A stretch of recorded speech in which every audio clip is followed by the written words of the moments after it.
I want to bring in David Nicholas. He's president of Nicholas Wealth Management. David, all right, so we start with the banks this morning. For the most part, they posted very solid numbers, but we also got some other things on consumer spending. And I know that you've been hot on retailers. You still like that? Like them? Yeah, I do, Charles. The story's really good for the U.S. consumer right now, right? We've got low unemployment, we have strong wage growth. So I think we got to look for, going into this fourth quarter, companies where Americans are spending on a daily basis. Now, historically, October is a bad month for the market, but there's one stock in particular that does really well, Kroger.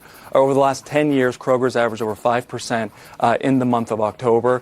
I like a company like Starbucks. Charles, I don't know if you're a big pumpkin spice latte type of guy, but no, but you know what? I learned that there's no pumpkin in it. So that really blew me away recently.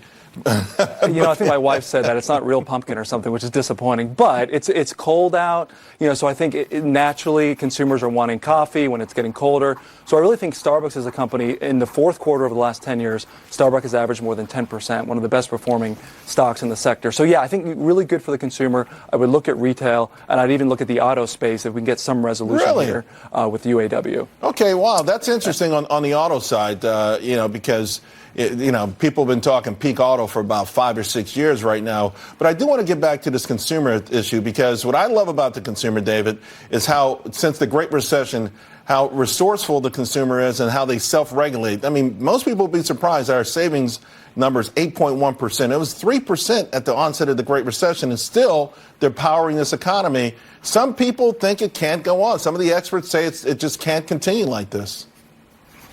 Yeah, and you know what, Charles? In a free market system, there's no fundamental reason why spending will retract, right? But spending retracts usually because people are fearful about the future. But no, there's a lot of optimism. But I agree with you, and I think it's actually the U.S. consumer's been carrying the world, right? I mean, it's the U.S. consumer, from global purchases to global exports. Really, the U.S. consumer is strong. We're seeing some slowing in some areas of the economy, but I don't think we'll see much of it in the fourth quarter.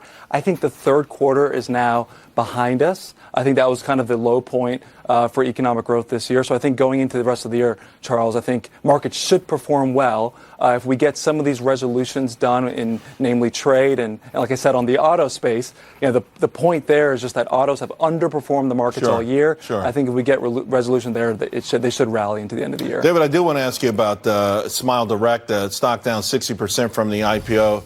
It is now the worst unicorn stock of the year. But, of course, they're not the only IPO that flopped since going public. What do you think is happening here?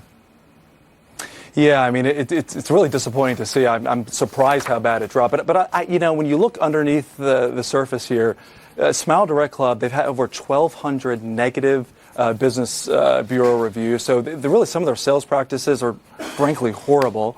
And I'll tell you, we just made this decision, me and my wife. We were deciding to get braces. We chose Invisalign because we could go sit down with a dentist. They could fit it. With Smile Direct, I think consumers are fearful that, is this really going to work? They're sending it, in the mail. So I think sales practices, California just passed a bill limiting what can be done in dental practice in the state. So I just think they have some issues. Profitability is going to be a problem for them. So I think the market understands that. So I don't agree with analysts saying that the stock's going to recover. I think there's some trouble ahead. Here's my issue, though. What happened in California was in the S1. So the company acknowledged that was probably going to happen. In fact, they said it could even happen on a nationwide level. Here's my problem with it, though. I'm blaming Wall Street, the whole Silicon Valley unicorn hype. This company should not have gone public. I'm going to really go into details and tell people why this is a huge, huge problem, and Wall Street should face up to it.